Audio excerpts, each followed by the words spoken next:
27 اگست سے میچز کا آغاز ہوگا، جس میں 28 اگست کو روایتی حریف پاکستان اور بھارت کی ٹیمیں آمنے سامنے ہوں گی۔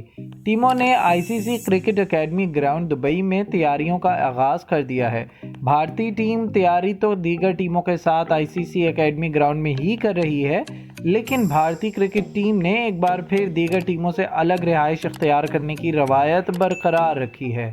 ٹیم پام جمیرہ ریزارٹ میں رہائش پذیر ہے، جبکہ پاکستان سمیت ایشیا کپ کی دیگر ٹیمیں ایک ہوٹل میں قیام پذیر ہیں۔ بھارتی ٹیم روایتی طور پر دیگر ٹیموں سے الگ رہائش کرتی ہے۔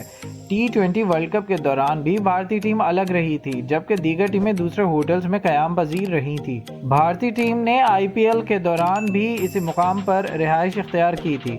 ان دنوں متحدہ عرب امارات میں موسم شدید گرم ہے۔ ایشیا کپ میں بھارتی ٹیم کی ٹریننگ شام کے اوقات میں شیڈول ہے۔ اس کا دوسرا سیشن بھی غروب آفتاب کے بعد شیڈول ہے۔ خیال رہے کہ ایشیا کپ کے تمام تر انتظامات ایشین کرکٹ کونسل کرتی ہے۔ ایشین کرکٹ کونسل کے صدر بھارت کے جے شاہ ہیں، جو بھارتی کرکٹ بورڈ کے سیکرٹری بھی ہیں۔